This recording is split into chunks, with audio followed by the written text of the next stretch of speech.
for bearing with us. I was just setting up the live stream. Here we go. Can you check if it works? Oh wait, I need to share. I'll share the link on.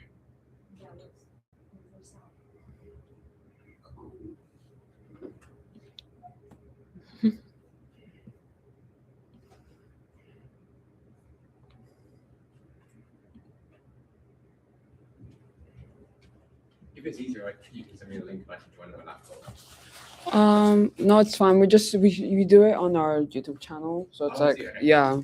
So I think it should be fine though. Can you share the link from yours? Yeah, Because yeah. I can't from here.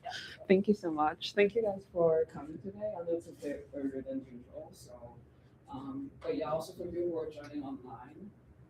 Dr. Toby Wise will be giving us a very interesting talk about uncertainty today. So yeah. Brilliant. All right, thank you. That's the plan anyway. Can't promise to be that excited. We'll see. So yeah, thank you very much for having me speak. So yeah, I'm going to talk about some research I've done over I don't know how many years, a long time now, about uncertainty. I don't think I really fit technically within sort of neurotechnology sphere, but I work kind of on computational neuroscience and its applications to mental health. So I'm going to talk a bit about basically work that kind of bridges sort of methods from computational neuroscience and how I apply that to mental health problems, because that's basically what I do. So I don't know how familiar you'll be with any of the stuff I'm talking about now. I'm going to assume that you're smart people and will understand everything I'm saying, but I think it's better than trying to patronize you and giving you something that's aimed at a 5-year-old. But yeah, if anything's not clear, feel free to ask questions as I go through. So I'm very interested in uncertainty for multiple reasons. One reason is that uncertainty is really quite critical to the way in which we learn about the world around us. Basically, learning and uncertainty kind of go hand in hand. Typically, when you learn more, you become less uncertain. Hopefully, as you go through your studies, you're becoming less uncertain about things in general, but maybe not actually. My experience doing a PhD may be more uncertain about stuff, but in theory, at least, learning makes you less uncertain. And learning is supposed to be guided by uncertainty. Generally, the more uncertain you are about something, the more you're going to want to learn more about it to reduce that uncertainty. So those two things really kind of do go hand in hand. They're strictly intertwined. But I'm also really interested in uncertainty because of its links to mental health. I'm very interested in things like anxiety in particular. And we know, for example, that people with anxiety disorders tend to perceive things as being more uncertain in general and have a greater aversion to uncertainty. They just don't like uncertain kind of situations. We refer to this as something called intolerance of uncertainty. It's also associated with other things though, such as anxiety, such as repetitive checking that we see in OCD, where people are sort of constantly washing their hands or checking the lock of the door. Also very tightly linked to uncertainty. People feel a great sense of doubt about whether they've done something or not. And this intolerance of uncertainty is really actually quite important across the whole spectrum of mental health. Basically, every mental health problem is associated with something to do with kind of altered processing or response to uncertainty. So I think uncertainty is really interesting to study, both from a more kind of basic science perspective, within kind of computational neuroscience, but also from the perspective of mental health, understanding how it might kind of influence the development of symptoms of all sorts of conditions.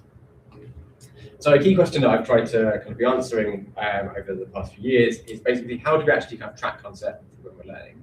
You can't take it for granted that you have this sense of how certain you are about something as you're kind of learning about a particular topic or learning a particular skill.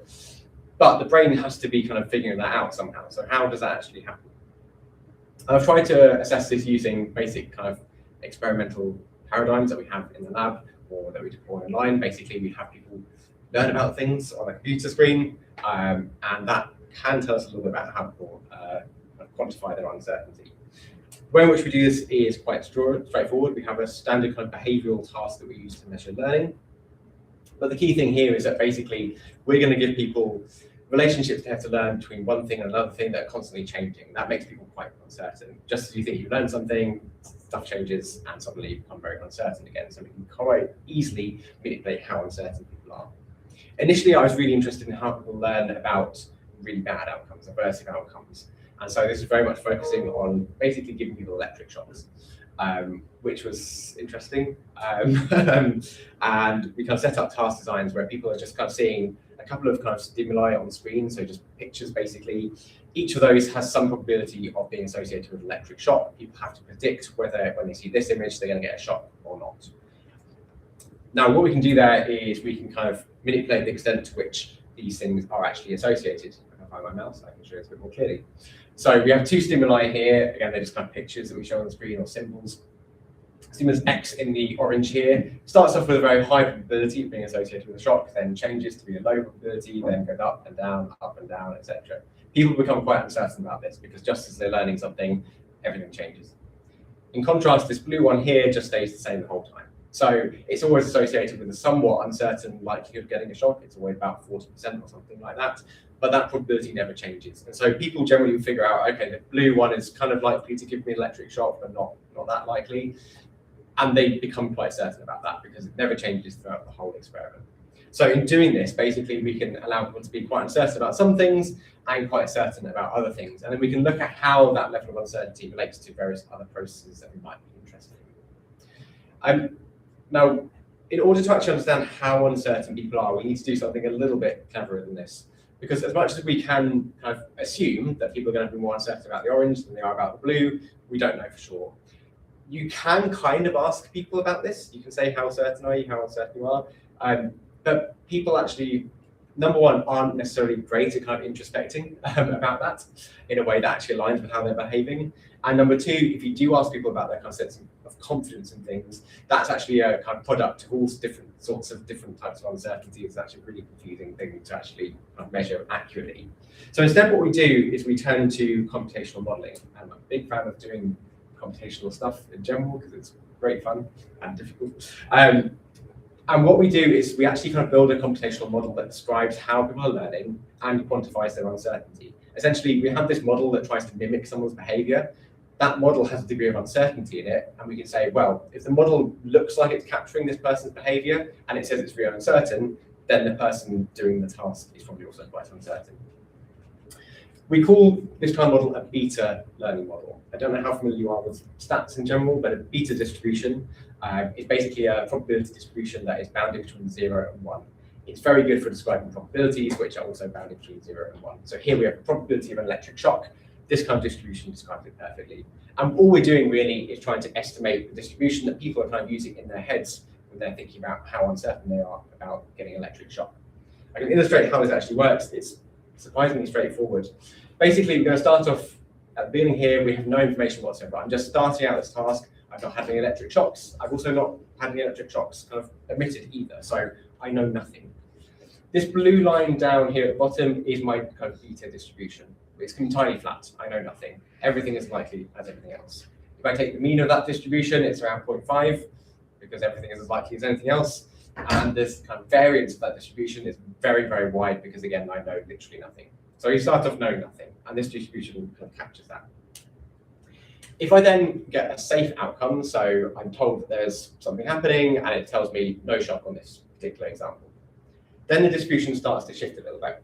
And so now this is shifting slightly over towards having 0 probability of shock, and the mean is moving that direction too. The variance is shrinking as well. I'm getting a little bit more certain. I can see here then that with some learning, I go from being quite uncertain, which we can represent using this variance thing, here to a little bit more certain. If I then get some more information, I actually get a shock this time. Now I'm kind of 50-50. I don't know whether I'm going to get shocked or not, but I'm a little bit more certain about it being 50-50. So you can see the mean has shifted back to the middle, but the variance has shrunk again. I've got a little bit more information. I'm now a little bit more certain about what's happening in this task. And this distribution is now becoming a little bit more kind of peaked. If I then get a few electric shocks, which is not very nice for the participant here, then this distribution again kind of shifts now over towards being more likely to get shocked. You can see the variance shrinks, distribution becomes a bit more peaked. Essentially what this means is people are getting a bit more certain. So as they're learning, as they're acquiring more information, they're getting more and more certain about what's going to happen to them. And so basically we can kind of match this distribution through various complicated ways that we're going to talk about right now to people's actual behavior and say, well, this person therefore is actually becoming quite certain at this point. They started off not being very certain. We can take this further and further, and the more evidence you accumulate, the more certain you become. If you just get, I don't know how many shocks that is in a row, like 15 shocks in a row, you're going to become very, very certain that you're going to get a shock, which isn't going to be particularly pleasant for you, but at least you know what's happening. So using this kind of approach, we can basically kind of infer how certain people are just by matching this distribution to their behavior. Okay, I'm not going to explain exactly how we do that, but it tends to work quite well. What's also quite interesting though is that we can take this a little bit further and assume that maybe people are actually learning in different ways about different types of outcomes. In particular, one thing that we're often quite interested in, particularly if we're applying this to mental health, is the extent to which people learn about different types of outcomes in different ways. Generally, people learn about good things and bad things either more quickly or more slowly, depending on the circumstances. You might also imagine someone who's a bit more optimistic is going to pay more attention and learn faster about when they don't get a shock than when they do, whereas people who are generally a bit more pessimistic are going to pay lots of attention to the shocks, not so much the emissions of the shocks. We can plug this into this model quite well, and what we basically see is the same kind of pattern, but then when you get a shock, in this case, this is going to be a very kind of optimistic person. This distribution just doesn't really shift very fast. So they can get shock after shock after shock, and they still think they're actually not that likely to get shocked next time. So this person is very, very optimistic. So just by changing the extent to which we kind of update the shock and safety parameters in this model, we can make someone either more optimistic or less optimistic. They can get lots and lots of shocks in this case, and then still only think, well, I might do, but probably not likely to. And these models are really, really straightforward. It's one of the reasons I like them so much. They are extremely straightforward to implement because all they're really doing is counting. All they're doing is saying that people actually kind of count up the number of times they've been shocked, the number of times they haven't been shocked, and saying, well, on the balance of those kind of probabilities, I think I'm quite likely to this time, but I've not seen that much evidence, so I'm quite uncertain about that. If, for example, I've had 2 safe outcomes and only 1 shock, then I think safety is probably most likely, but I'm not very certain about that because I've only got kind of 2 versus 1. If I then have a kind of negative bias in how I'm learning and I get another shock, then what this is essentially going to do is kind of multiply the effect of that shock by quite a lot. And now, even though I've only received 1 shock, I can basically say, actually, I'm acting like I've received 5 shocks. And now I think that shock is going to be most likely, and I'm now moderately certain about that. So we get an estimate of basically how likely people think they are to get something like electric shock, and also how uncertain they are. We can also quantify this kind of negative bias or positive bias in their learning too, so we can know, okay, this person is really positive, really optimistic, this person is really kind of pessimistic.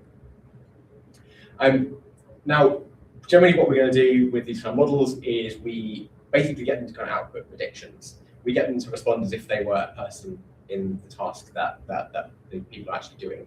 And then we can kind of match their predictions to the data we've observed from our participants. And we can say, well, actually, these models do a really good job of replicating the real data, or they do a really poor job of replicating the real data. And we can use this to judge how well this model is actually approximating what people are really doing. If this model kind of looked very nice and was very simple and intuitive, but actually didn't look anything like what real people are doing, it's kind of a useless model. But if we do the kind of maths on this, if we do the stats, what we find generally is that our model does the best. So very kind of confusing plot probably, but basically all this says is that this kind of model I've just been talking about has the lowest value here, which means it's doing actually the best, confusingly, it's doing the best at explaining people's behavior. What this suggests is that people are learning in a way that is guided by uncertainty. Because we've got lots of comparison models here that basically don't include uncertainty at all. What we can say, therefore, is the one that does include uncertainty, if that's doing the best job, probably means that people are doing something like that. As I mentioned, one thing we can get out of this is this kind of index of how positive or negative people are in their learning.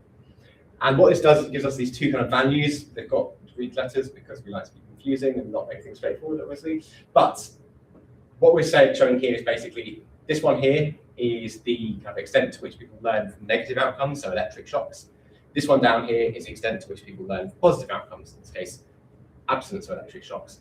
You can see this one is higher than this one, basically. People have this quite negative bias in how they learn overall. People tend to learn faster when they get a shock than when they don't. They're kind of paying a lot more attention to the shocks than safety. So overall, when we're learning about aversive outcomes, so unpleasant things, we tend to be quite negative, essentially. We're quite pessimistic. Yes? For somebody who's really pessimistic in their learning, we know that they will learn the negative value a lot more, but would their safety also go down? So if it's 2 and it remains 2, yeah. But if somebody is pessimistic, does that reduce? That's a really good question. Probably.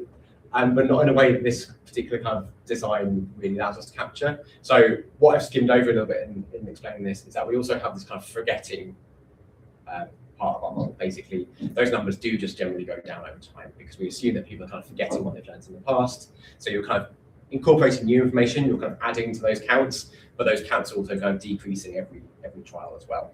So that kind of process is inbuilt. Interestingly though, if we try and make that kind of an asymmetric forgetting process, so people are forgetting more about the good outcomes than the bad or vice versa, it just doesn't really seem to do a very good job of explaining how people are actually behaving. So at least in the context of this kind of experiment, that doesn't really seem to be what people are actually doing. People seem to be kind of forgetting at a consistent rate across everything, rather than specifically forgetting one type of outcome versus the other. But that's not to say that in other contexts that might play more of a role. I think part of it is just that this is quite a kind of short and fast-paced experiment.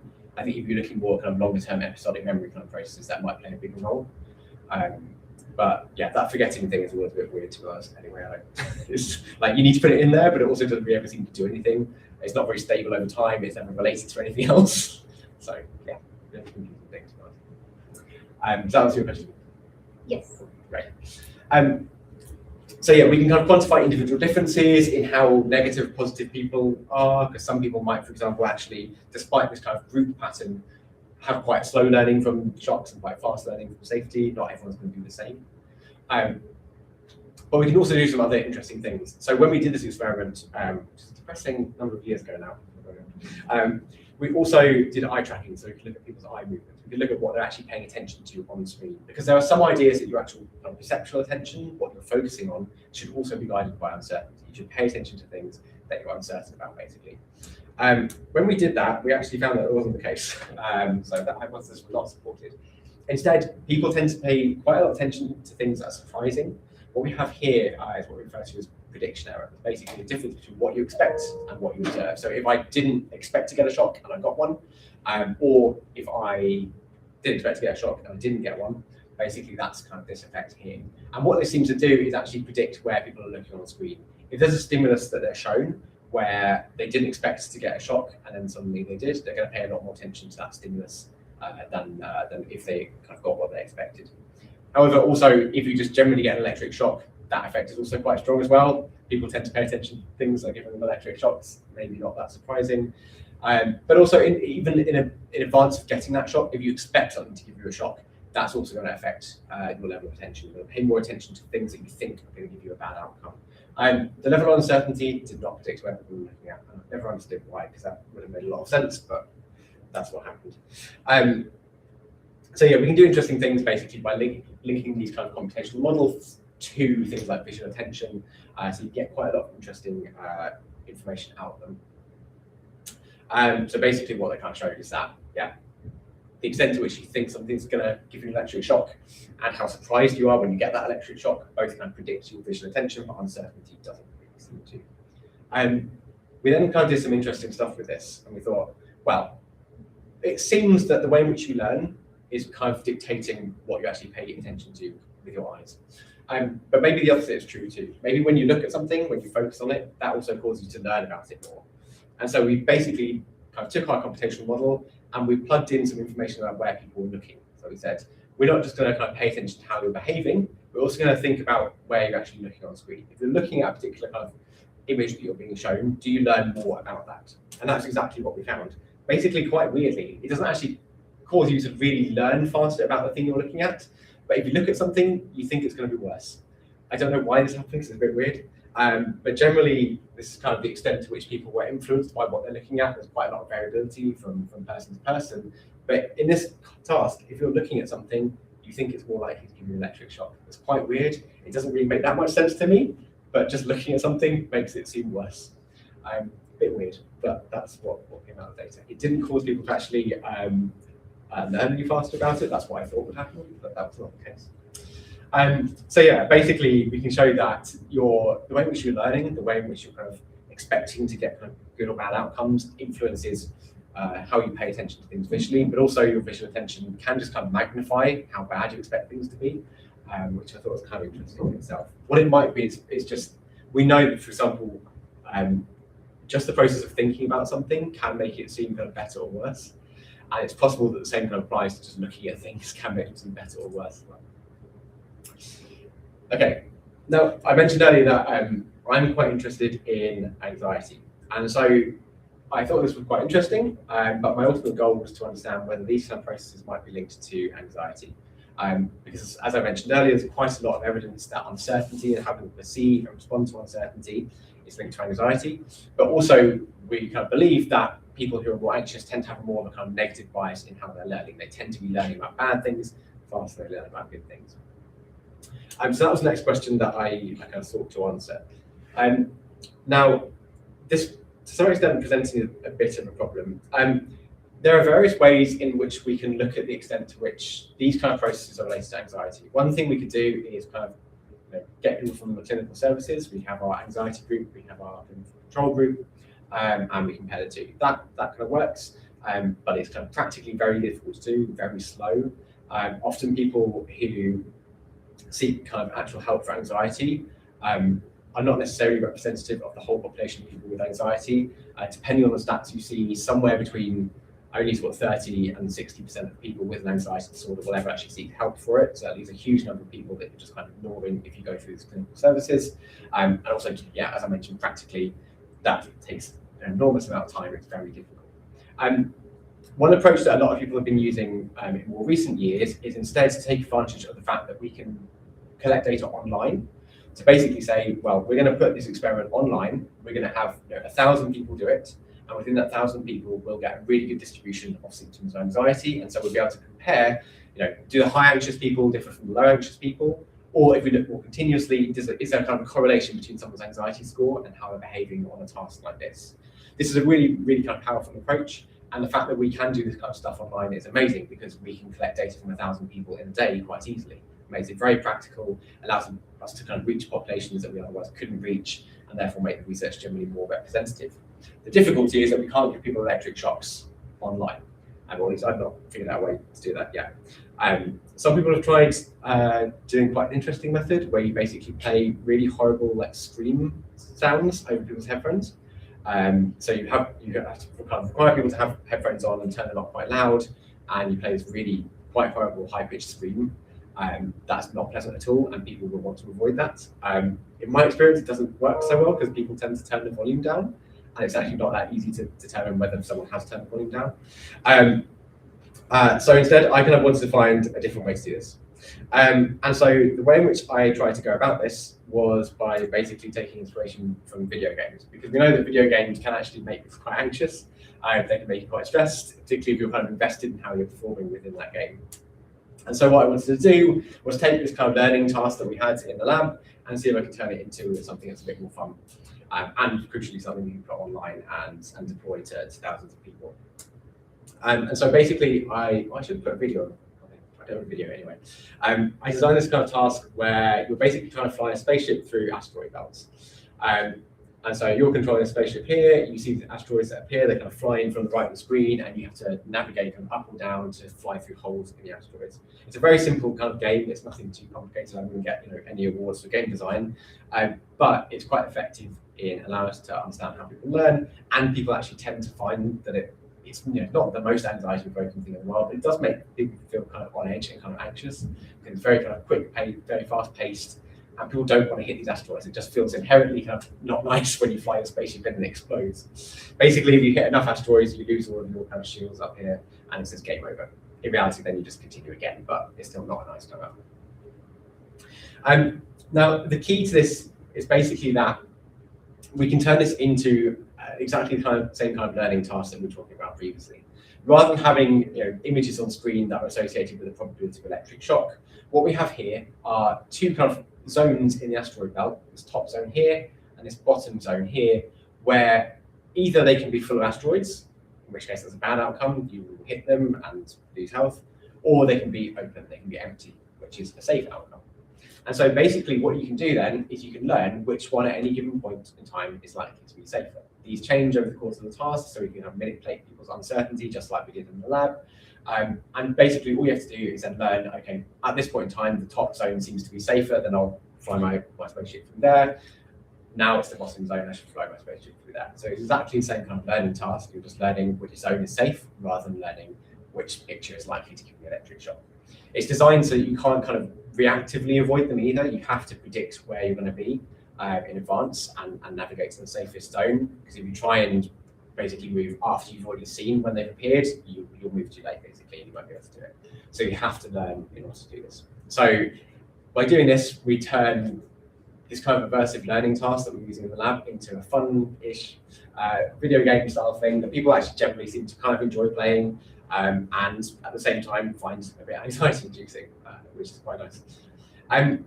The nice thing about this is that then we can apply exactly the same kind of methods as we've used in the lab in terms of quantifying how uncertain people are. We can apply that same kind of model that we used in the lab. Basically, that same beta learning model works exactly the same way. You can see how these kind of distributions change over the course of the task as people are learning different things, as they get more or less uncertain. And then that gives us exactly kind of what the same measures that we get out of our lab-based task. We get these measures of uncertainty, we get indices of how positive and how negative they are in their learning. We do all sorts of interesting things with this.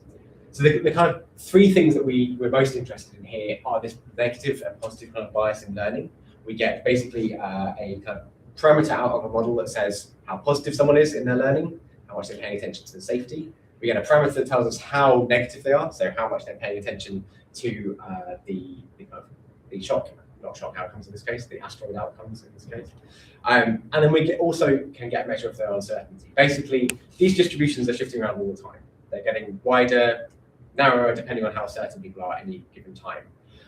But what we can do is just simply average across the entire task and say, okay, this person on average is very uncertain, this person on average is very certain. So at the individual level, we can quantify how basically optimistic or pessimistic someone is and how uncertain they are.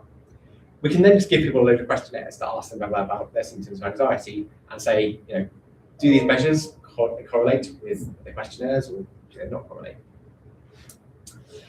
And what we found was kind of interesting. Basically, people who tend to have this kind of more sort of cognitive style of anxiety, so worrying about things quite a lot, tend to have this kind of negative bias in their learning. So basically, this is our kind of parameter here that represents how people learn from bad outcomes, and it's higher in people who are higher in this kind of cognitive anxiety. The extent to which they learn from safety is lower, so generally it's a kind of very negative kind of pattern in their learning. And if we look at their average uncertainty, that is also higher. So people who tend to worry a lot tend to just be learning about things in a more negative way and tend to be more uncertain about everything when they're learning as well.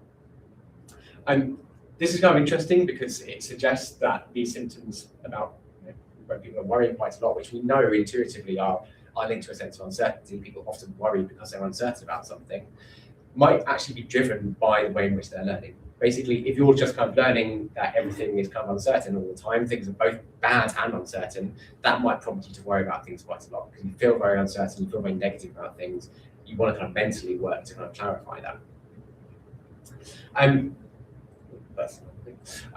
Interestingly, I've not got it here, but when we look at different kind of anxiety symptoms, more kind of like physical sense of anxiety, so just feeling kind of physically tense, sweaty palms, fast breathing, those kind of things, we found exactly the opposite pattern. I still don't know what that's about really, but it seems interesting that this kind of pattern of learning is very specific to this kind of cognitive sense of anxiety. Okay, I'm going to move on to something slightly more complicated now, which I hope I can do without losing you all. If I've not lost you already, but it's something new and something that I think is really interesting.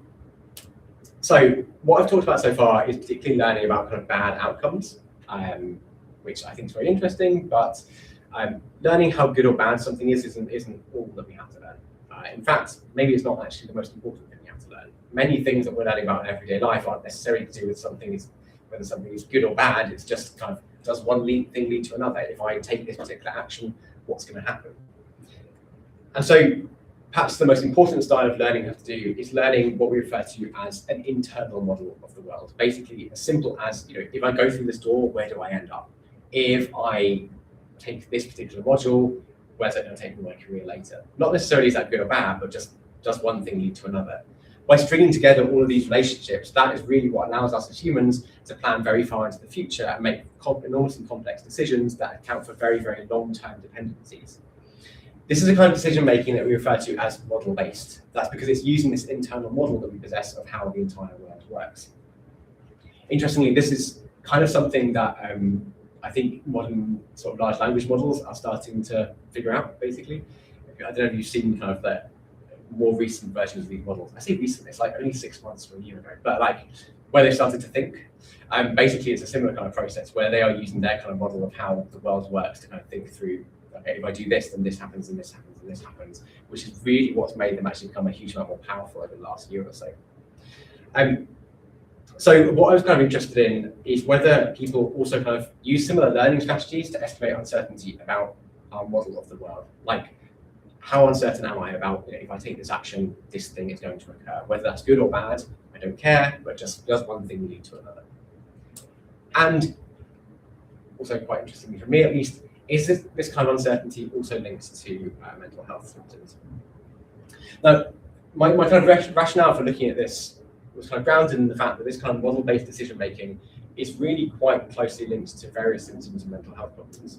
In particular, we know that people who are higher in compulsivity, so compulsive behavior and intrusive thoughts, so sort of the kind of things that you often see in OCD, but also psychosis, where people have just kind of either voices in their head or thoughts they just can't really control about things they might have done wrong or things that might go wrong, are associated with less reliance on this kind of internal model of the world. Basically, rather than thinking through the consequences of things, people tend to just act in a more habitual way. Just, I did that last time, it worked, so I'll do it again. This is what might lead people to become more kind of compulsive. Essentially, if I felt that last time, I checked whether I locked the door 5 times, and that made me feel better, then I'm going to do that again, I'm going to do it again, that's going to reinforce itself. Rather than thinking, actually, if I think through the consequences of that, I don't need to check because I know that I did this, and there's no great negative consequence to not checking at all. And interestingly, people have shown basically that these kind of symptoms of compulsivity that aren't necessarily actually tied to any particular diagnosis, there's something prevalent across all sorts of diagnoses, across multiple studies, have been linked to less reliance on this kind of model-based decision-making. So what we're showing in these kind of bar plots here is basically, this is compulsivity, this kind of middle bar, and basically more negative means people are using this kind of decision-making less. They're being just more habitual in general. And while, as I mentioned, it's most kind of tightly associated with OCD, this is not specific to OCD. People kind of show this pattern of decision-making if they have these compulsive symptoms, regardless of their diagnosis, and also in the general population as well. People without any real diagnosis, any clinically significant problems, if you just tend to be a bit more compulsive, you're probably going to rely less on this kind of model-based decision-making. And so I was kind of curious whether this might actually arise because people are just uncertain about how the world works. If I don't trust that my knowledge of A leading to B is that good, I'm probably not going to use that to inform my decision-making. So what I kind of wanted was basically, can we understand how people learn about these kind of internal world models in a way that accounts for uncertainty? Is that level of uncertainty associated with mental health problems? And again, we can use these simple computational models that estimate these beta distributions to basically infer how uncertain people are, just as we did before, and link this to different types of mental health symptoms. I'm going to go into a little bit of detail about how we actually assess this. It took me like 2 years to understand how this works, but I'm going to try and clarify it for you in about 2 minutes. We'll see how that goes.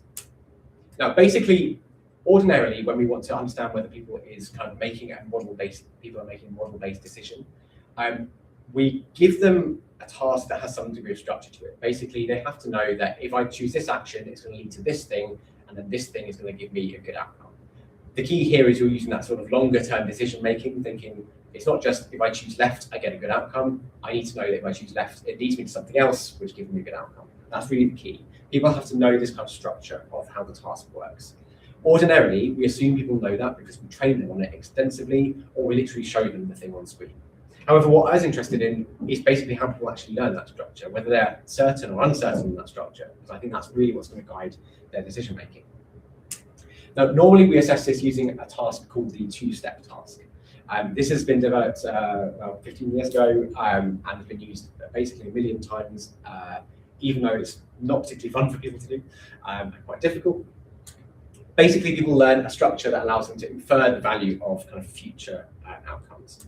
The structure of the task looks like this. So I'm going to simplify it for you because it's a bit confusing. Basically, the way in which it works is at heart relatively straightforward. So let's say on a given trial, I'm showing 2 pictures on screen, which I refer to there as A and B.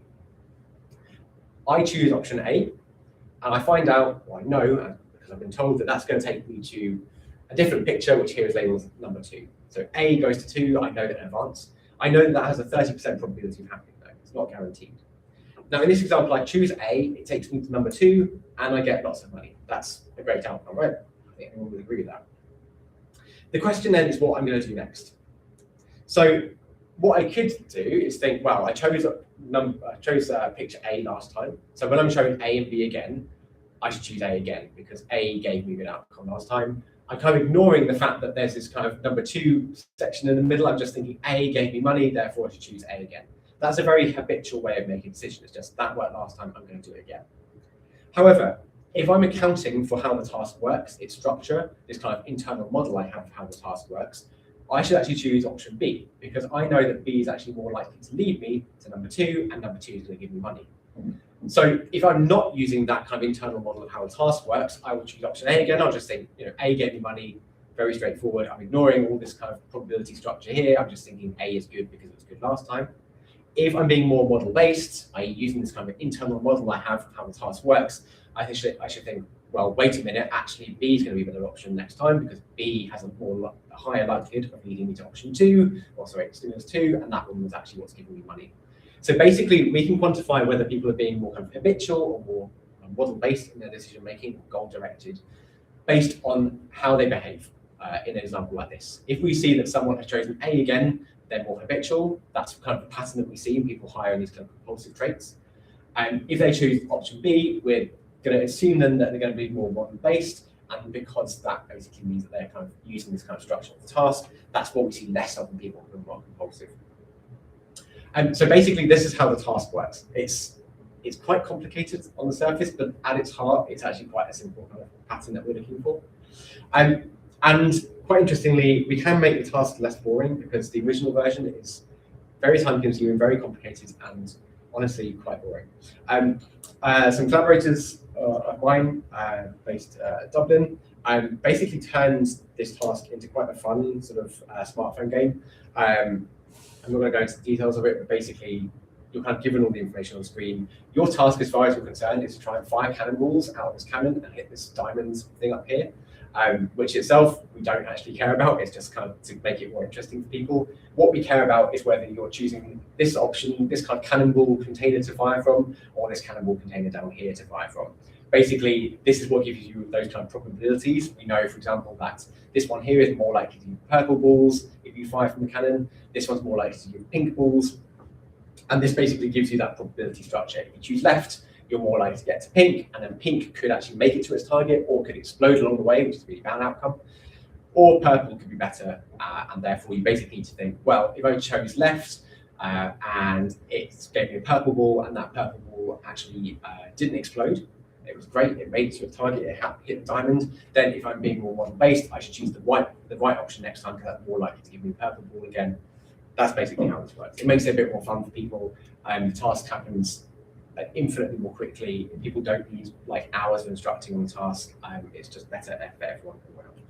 So here, you are told how the task works. Given this structure, you build this internal model in your head, but you have to learn basically how likely these pink and purple balls are to give you good or bad outcomes. That's what you're learning here, but what we really care about is how you're using this task structure to make a decision. We basically took this task and just modified it slightly. Instead, we said, we're going to tell you how likely you are to get good or bad balls when they're pink or purple. We want you to figure out these probabilities here. And we want to know how uncertain you're going to be about these probabilities when you're learning.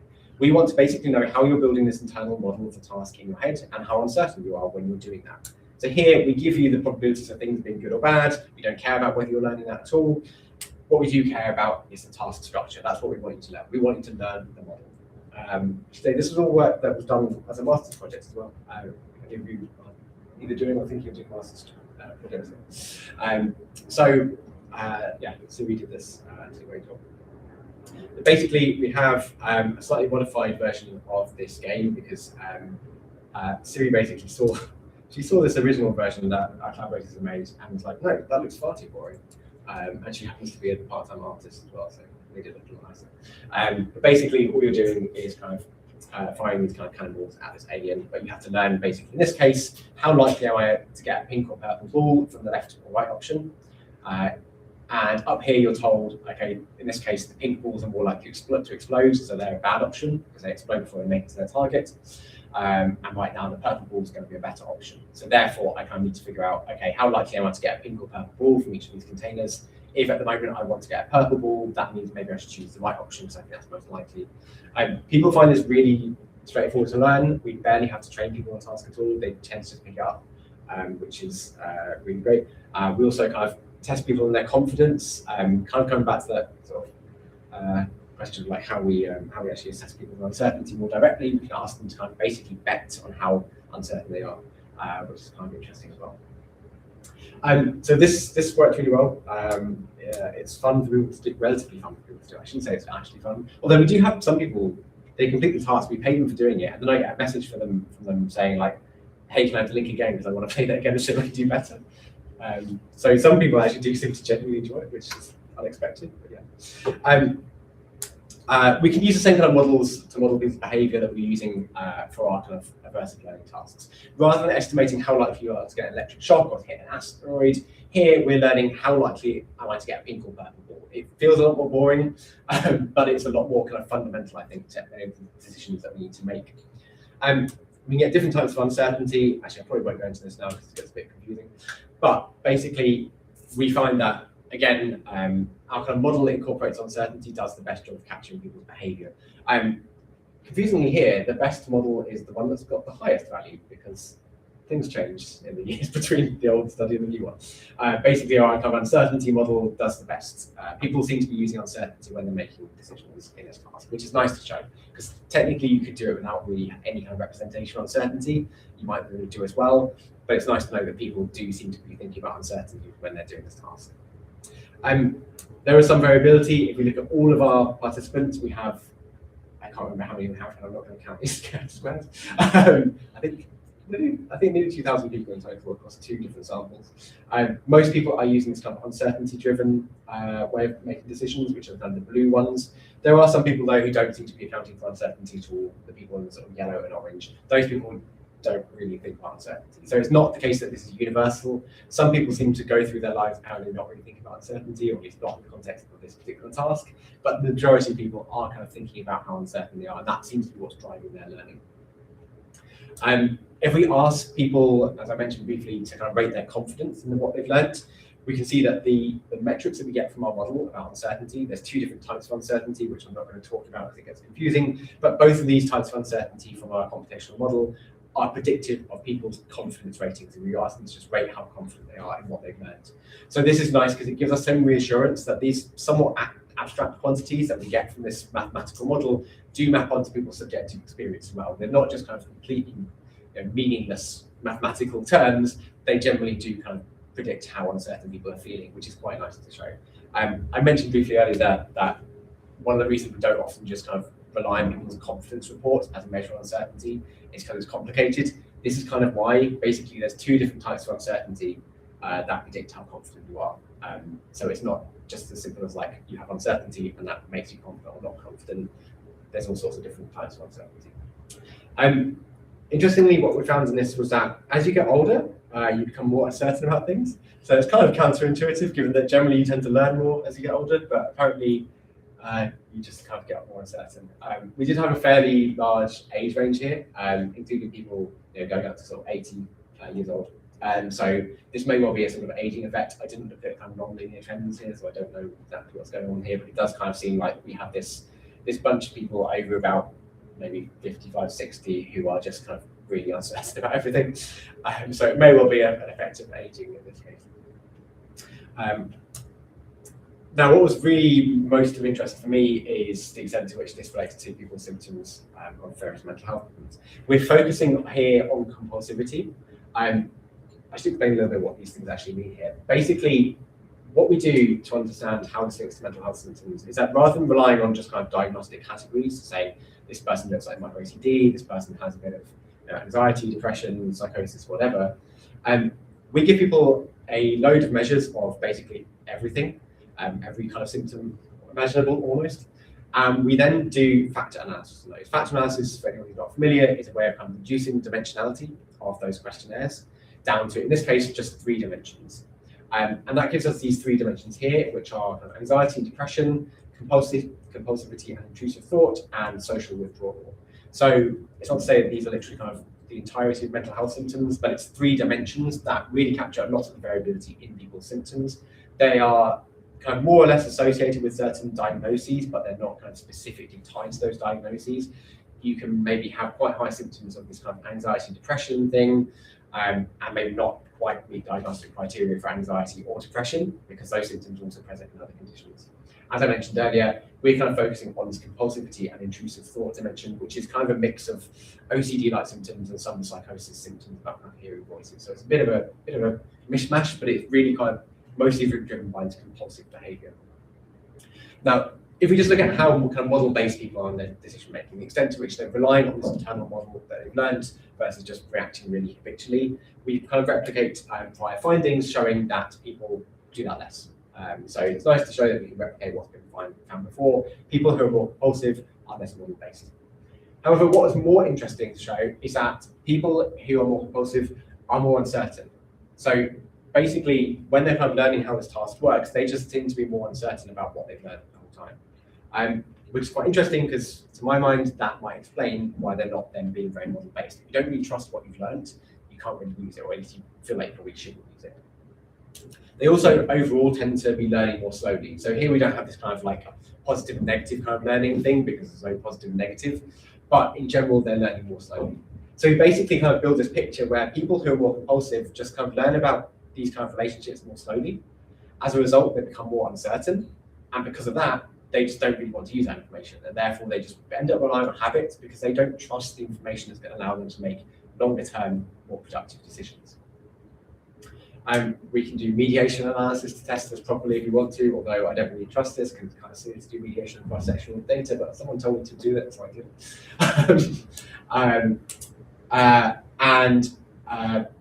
One kind of quite interesting thing that I wasn't expecting is that we actually see kind of the opposite pattern, to some extent at least, in people who have more symptoms of anxiety and depression. So this anxiety, depression kind of dimension is linked to people generally slightly being more model-based. It didn't really fully replicate across the 2 samples we have here, but they're definitely kind of actually less uncertain, so they're more certain about things, and tend to learn faster. This is a little bit confusing because generally people high in anxiety tend to be more uncertain, but this, as much as it's called anxiety and depression, it's not a particularly good name because it's really quite driven by depression symptoms, and it's confusing because depression and anxiety are highly comorbid. Anxiety is associated with more uncertainty, but people with depression can actually kind of counterintuitively be very certain about things, not necessarily good things, but they're often very certain that they're a failure, that bad things are going to happen to them, that they're going to cause problems for other people, and they have this kind of sense of certainty about that. It's what makes it very difficult to treat. So this could potentially speculatively underlie that. The other kind of theory that I kind of have about this that I would like to test more in the future is that people who have anxiety and depression tend to engage in repetitive negative thought patterns quite a lot. They worry about the future, they ruminate about the past quite a lot. And really that process, we believe, really depends on this kind of internal model you have of the world. It's really what allows you to think through those quite negative steps of, this is going to happen, then this is going to happen, this is going to happen, and all those things are going to lead to some drastically negative outcome. And so potentially, if you're actually more certain in that kind of internal model, even though it's a really negative one, that's going to actually make you more likely then to engage in these kind of patterns of repetitive negative thought. But that's all very, very speculative. We also thought it'd be interesting to look at how these things change over time. And interestingly, there's no association between how kind of certain people become in the task if we do it at multiple time points and their symptoms changing over those time points. So basically, if you become more compulsive, you don't become more uncertain in this task. So we don't see that kind of within-person association. Although having said that, both the task itself and the symptoms tend to stay quite stable over time. So even though we looked at this over 3 months, we also actually followed this up after a year as well. We didn't really see that much variability, which might come from the fact that this is just a kind of general population sample. We're not looking at a clinical sample who may be more likely to show an actual kind of patterns of change. Okay, I'm coming to the end. So I'll wrap up with some conclusions. One thing that I think hopefully I'll take away from this is that we can actually understand how uncertain people are when they're doing simple decision-making tasks quite straightforwardly. It requires a little bit of computational modeling, which I know often sounds quite intimidating, but in practice is really quite simple because it's just, in this case, basically counting things. And that allows us to infer exactly how uncertain people are when they're doing tasks like this. And we can then kind of extract interesting measures from these models that allow us to quantify individual differences in how people learn in more interesting ways than we can just by looking at people's kind of raw behavior. We can understand how people are, how uncertain people are, how pessimistic people are, how fast they're learning, how slow they're learning, and do all of this in a way that allows us to then tie these processes to symptoms of mental health. And one thing obviously we showed is that, you know, if you're looking at kind of value-based decision making, when we're learning whether things are good or bad, this kind of level of pessimism or optimism seems to be quite relevant for particularly anxiety, particularly kind of cognitive anxiety, but uncertainty itself also seems to be really important. And then if we look at levels of uncertainty when we're underlying more kind of general model-based decision making, that also seems to be quite important, particularly for symptoms of things like impulsivity. So yeah, I'm going to finish there. I have some thank yous to all the people who did this work and helped with it. But yeah, thank you for listening. I'm very happy to take questions. I want to ask, does anyone have any questions in the house first? Because I help you, so. Okay, thank you so much for that talk. I'm sorry, I have to go on. That's okay. Yeah, I had a couple of questions. Maybe I always like to ask the speaker what got them interested in this pretty niche topic, like why uncertainty and why use computational neuroscience to do this. That's a good question. Why did I get into this? I don't know. I can't remember that. Sometimes I think it kind of like spirals, like, you know, maybe you do like a certain project, like Yeah. your master's, and then that kind of just leads you to like. Yeah. So I think so I did my kind of undergrad was in psychology, master's in cognitive neuroscience, and at that point I was very interested in the brain, and very interested in kind of neuroimaging in particular. So I did a PhD where I was really using neuroimaging to look at very much kind of biological processes in things like depression and bipolar disorder, and focusing primarily on brain structure and neurochemistry and stuff like that. And I sort of realized during that time that I kind of missed the psychology side of things, because all of these conditions are really tied to how people think.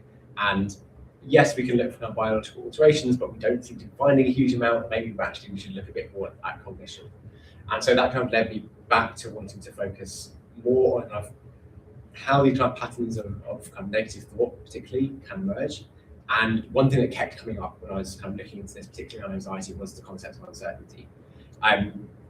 It seemed to be really key to anxiety disorders in general, as well as many other mental health problems. It seemed to be pretty poorly understood. But at the same time, there's this kind of emergence of literature within more basic computational neuroscience saying like, hey, we can actually model this, we can explain this, we can measure it. And so it kind of seemed like a natural thing to do, to try and take those approaches and apply them to a symptom or a characteristic of mental health problems that was quite poorly understood at that time. So I wasn't the first person to do that, but you know, it's a very kind of good time to be doing that. And yeah, I think it was nice that there was something I was interested in, a clear kind of question to answer, and there were exciting new methods to do it. So I think that all kind of tied in quite nicely. It ended up being more complicated than I thought. But yeah, that's, I guess, how we got to it. So kind of to like go on to that. Yeah. Like maybe in 30 years from now, like in 50 years, like what do you hope that people like also get into like this field will be able to do from your work? Like what do you think this will contribute like much further down the line? People have forgotten about the idea, but I think. So well, that's a really good question.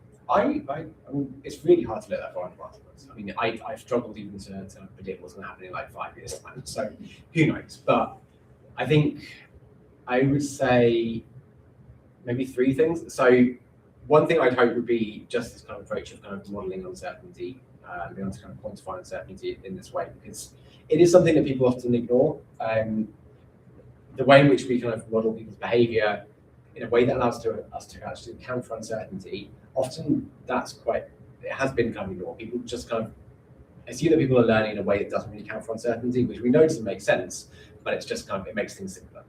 I would hope to be able to show that actually uncertainty is quite important, might kind of push people a bit more to actually kind of pay attention to that when they are trying to explain how people learn and how that learning process might go wrong in particular mental health problems. I think also this approach, which I didn't go into a huge amount of detail on, but like where we're sort of looking at these kind of transdiagnostic symptom dimensions, as we refer to them, rather than focusing on individual diagnoses. I'm very much not the only person who's been pushing that. That's a broad movement within the field in general. But I think hopefully kind of be able to show you how you can tie these dimensions to particular kind of things that we get out of computational models. I think hopefully it's something that, I mean, people already seem to be kind of taking that further, so that's quite nice to see. And then finally, I think that, like, to be honest, the biggest kind of impact this kind of work has already had is really in the sort of gamification of these kind of assessments. So particularly in this kind of spaceship thing that I had earlier.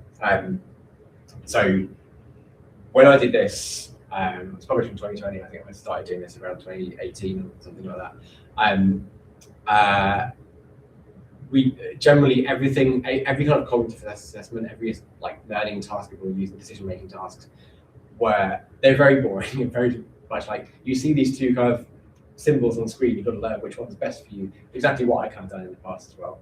And I was kind of driven to this as I kind of set out of necessity. You know, I wanted to look at how people learn about bad things, and I couldn't get that online without finding some way to do it. And at that point, there was very little in terms of actually kind of trying to make more kind of genuinely gamified assessments in this way. Some people would take a very boring task and make it look a bit prettier and say, hey, we've made it fun, but you haven't, you've just made it look nicer. It's still really boring.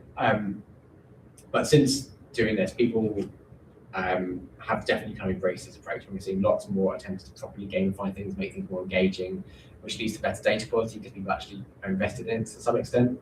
And also it just makes it more interesting and fun for people rather than just boring them to death. So I think this is something that's already had an impact, and I hope that will only kind of increase in the future. Sorry, it's a long-winded answer. I think it's a very broad question, so like, I don't know how to answer it, but I thought that was really interesting. Also relating to like the dimensions, like the slide you were on earlier, we talked about like the anxiety and depression one, exploring role and uncertainty, which also learned from like an way, like it's super surprising, like you said, like you're very focused on like your negative role and stuff. But I was like more surprised by the social withdrawal, like being low uncertainty, because I did not like I associate that with like maybe being like insecure. So I mean, to be honest, I don't really know what to say about that, and I think also it's not significantly so we can't really necessarily conclude too much. That said, across these two samples, it is in the same direction.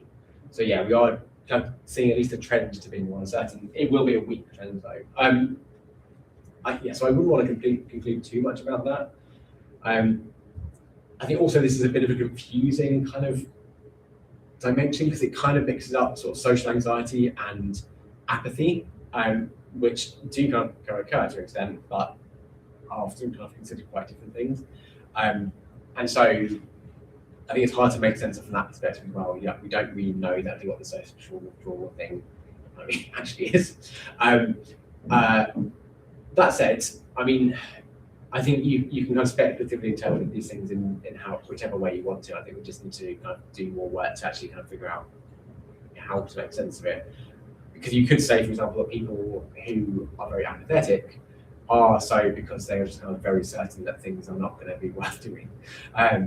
So you can kind of think about uncertainty kind of playing into that in that way as well. But yeah, I don't really know what the answer to that is, and it's very weak effect anyway. So I think it's something that maybe needs a bit more exploration. And finally, question. Do you guys look at stuff like across ages? Yeah. I was wondering if, I don't know if you mentioned this, if there's like any sex differences, if that's that's a good question. There are. I don't know what they are. Honestly, we tend to sort of, we always look at kind of sex differences in the sense that we include it as a covariate in our models, but we never actually tend to look at it in great detail. I can't remember off the top of my head what we found. But they're all across most of this stuff. There are sex differences. I don't remember which direction they go in. We always find very strong age effects. I kind of showed a bit of that earlier as well. So just kind of basic kind of demographic variables often account for quite a lot of variance in this. I can't remember which direction sex things go in. If you look at the paper for this one, it is in there because one of our reviewers asked us to put it in there. But I don't remember what. Also, because I was thinking, like, just in general, like, leaning more into like the psychology side of things, like even things like culture, like maybe how someone grew up. Yeah, Those yeah, those affect like how they approach uncertainty. absolutely. Yeah, I think that's very interesting. yeah, I think that's a really, really kind of major thing that, yeah, it's kind of hard to measure because there are so many facets of your kind of upbringing and stuff that can influence this.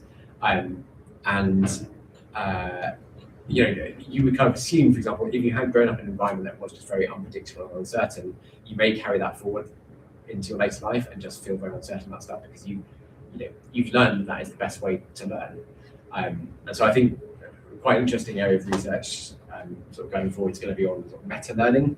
So how people learn how to learn, how you kind of develop these sort of learning styles, whether that be a learning style that is very uncertain or is very pessimistic, which I imagine is something that it's going to be partly kind of genetically, biologically influenced, but also probably is largely kind of determined by your upbringing. But that really requires sort of longitudinal developmental kind of research, which is time consuming and expensive. Yeah, it's hard. Yeah. I'm interested in neuroimaging actually. Cool. I'm on placement at the CNS. Oh really? Oh right. Yeah, I was just there earlier today. Okay. You were in the Yeah. neuroimaging. So I was just wondering, like, have you done? I know the first task was like the electrical stimulation. Have there been any like studies looking at like MRI while the participants are doing the task to see like if there's certain regions of the brain that more or less? So not in these kind of tasks that I'm talking about here. I mean, in general kind of learning tasks, there have been lots of neuroimaging that's more focused generally on how people learn about rewards.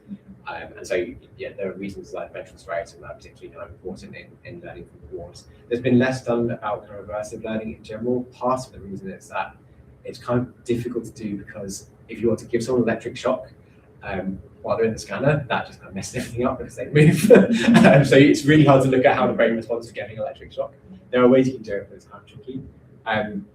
There are some brain regions that are probably just kind of generally involved in learning and probably representing uncertainty, like the ventral region of prefrontal cortex is quite important in just kind of learning more generally.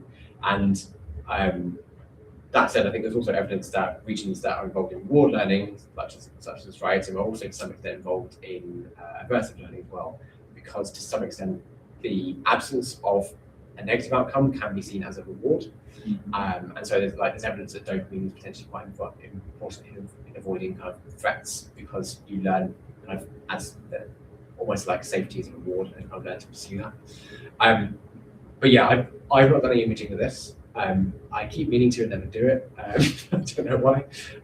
Part of that is because I think I was intending to do it and then COVID happened and then never came back. But maybe I should. Yeah, I think I have to do some imaging on related tasks, but not one that really looks uncertain. Okay. Sorry, it's not very good answer. Could you tell us a bit more about the wasteland project? Yes. What do we do?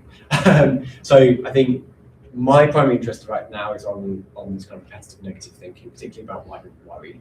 Because I think that's a very poorly understood symptom and a very kind of interesting scientific question. So we're doing some work basically on trying to look at how people, or kind of cognitive processes that we think are important for worry, and how we can measure those, how we can model them, how we can characterize the differences in those processes. So we're looking a lot at kind of how people seek information, because we think of worrying basically as a kind of mental information seeking process. So we've got some projects going on there, also looking at how people kind of accumulate evidence in general and how that might relate to people's worry. There's the idea that people who tend to worry are just kind of slow to accumulate evidence about things in general. It takes them longer to become certain about something. So that's something we're also kind of working on using a bit of modeling. We're doing a study right now looking at the effect of different types of antidepressants on learning and decision making. So tasks that I've been talking about here. So looking at whether just if you give someone a single dose of two different types of antidepressants, so SSRI and SNRI, whether they kind of modulate how they learn, how uncertain they are, how they make decisions. What else are we doing? We're planning to do a project on OCD in children, which I don't know much about, but that would be fun. Various other things, just kind of around the sort of learning decision making. Basically, my kind of primary interest is in kind of understanding mental health, but as I'm kind of hopefully trying to show here, I think often you need to kind of first figure out how to understand the basic kind of computational processes that underlie the mental health problems, and then try to understand how those things are actually affected in those problems. So we've got a lot of work ongoing, just sort of looking at more basically like how do people make decisions in kind of complex environments in ways that then could go wrong in interesting ways in mental health problems. So yeah, I keep forgetting what we're actually doing because there's quite a lot of it. But that's the main gist of it. That's it. Yeah, no, I know. But if you're down at Denmark Hill, you're very welcome to come and say hello at some point. Send me an email. Yeah. Any other questions? Yeah, I have one.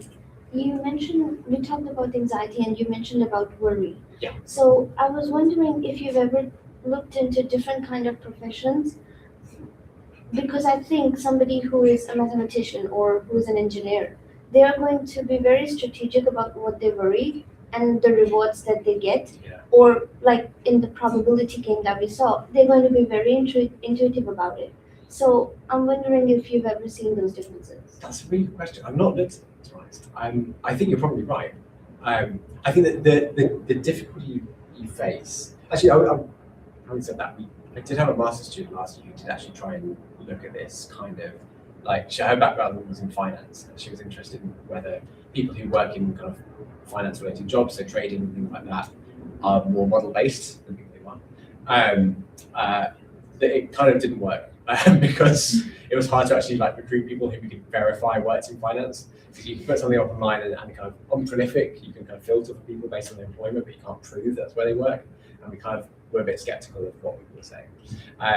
But her idea was basically that potentially working at that job could drive you to make more kind of strategic decisions. But the thing is, with all these things, you can't really understand the causality, which is difficult to without kind of doing something longitudinally. Like you don't know whether being in a certain profession leads you to make decisions in a particular way, or whether making decisions in a particular way leads you to that profession. So I think we definitely could sort of kind of quantify those differences, although it's, in our experience, a little bit tricky to do so reliably. But then, like, understanding causality is a bit of a challenge. But I think you're right. Do you think this issue that we cannot say with confirmation that it's the profession that's helping them do this, do you think this can be solved by looking at somebody in different years of their experience? Yeah. Or if it's the quality that they have that led them to choose that career, look at the undergraduate students if they're going through this? Yeah, that's a good idea. That would be one way to do it. I think you'd also have to make sure you had an adequate control.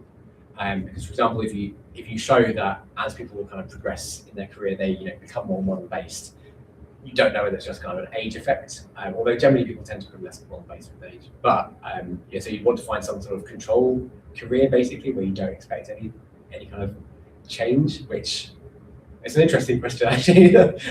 Which careers you think would drive you to make decisions in a particular way, and which would? I think it's something I think you could do. It'd be a little bit tricky to do well, but I think you could do it. Yeah. Well, there you go. You've got a whole research career ahead of you. Any other questions?